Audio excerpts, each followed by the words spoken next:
ಕುಮಾರಸ್ವಾಮಿ ಹಂಚಿಲ್ವಾ ಅಂತ ಕೇಳ್ತಾರೆ. ನಾವು ಈ ಕಾರ್ಡೇನು ಹಂಚಿಲ್ಲ. ಸರ್, ಈ ಕಾರ್ಡ್ಗಳ ಬಗ್ಗೆ ಪ್ರಶ್ನೆ ಮಾಡಿ ಶಿವಕುಮಾರ್ ಹೇಳಿದ್ದಾರೆ, ಕುಮಾರಸ್ವಾಮಿ ಏನು ಮಾಡಿಲ್ವಾ? ಈ ಥರ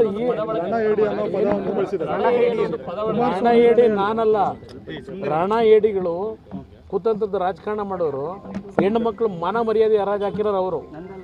ಅದೆಲ್ಲ ಮುಂದೆ ಚರ್ಚೆ ಮಾಡೋಣಂತೆ. ರಣ ಹೇಡಿ ಕೆಲಸ ನಾವು ಮಾಡಲ್ಲ. ರಣ ಹೇಡಿಯ ಸಂಸ್ಕೃತಿ ಶಿವಕುಮಾರ್ಗೆ ಸೇರಿರ್ತಕ್ಕಂಥದ್ದು. ನಾವು ನೇರವಾಗಿ ಚುನಾವಣೆ ನಡೆಸ್ತೀವಿ. ಏನು ಮಾಡಿದ್ವಿ ಸತ್ಯದಲ್ಲಿ ಹೇಳ್ತೀನಿ, ಸತ್ಯ ಏನು ಮಾಡಿದ್ದೀವಿ ಹೇಳ್ತೀನಿ. ನನಗೇನು ಹಿಂದೆ ಮುಂದೆ ಏನಿಲ್ಲ. ಈ ಕಾರ್ಡ್ ನಾವು ಹಂಚಿದೀವ, ಹಂಚಿರೋದು ಇವರು. ನಾವು ಈ ಕಾರ್ಡ್ ಸಿಸ್ಟಮಲ್ಲಿ ಯಾವಾಗೂ ಮಾಡಿಲ್ಲ.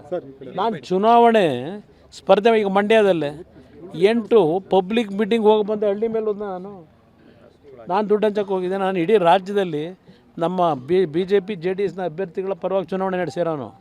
ನನ್ನ ಕ್ಷೇತ್ರದಲ್ಲಿ ಮಂಡ್ಯದಲ್ಲೂ ಲೋಕಸಭೆಗೆ ನನ್ನ ಕ್ಷೇತ್ರ ನಮ್ಮ ಪಕ್ಷದ ಕಾರ್ಯಕರ್ತರು ಜನತೆ ಅವರು ತೀರ್ಮಾನ ಮಾಡ್ಕೊಂಡಿದ್ದಾರೆ ಚುನಾವಣೆ ಕುಮಾರಣ್ಣನ ಗೆಲ್ಲಿಸಬೇಕು ಅಂತ. ನಾನು ಚುನಾವಣೆ ನಡೆಸಿಲ್ಲ, ಮಂಡ್ಯ ಜಿಲ್ಲೆಯ ಜನತೆಯೇ ನನ್ನ ಚುನಾವಣೆ ನಡೆಸ್ಕೊಂಡಿದ್ದಾರೆ. ನಾನು ಇದನ್ನು ಹಂಚಕ್ಕೆ ಹೋಗಿದ್ದೀನಿ.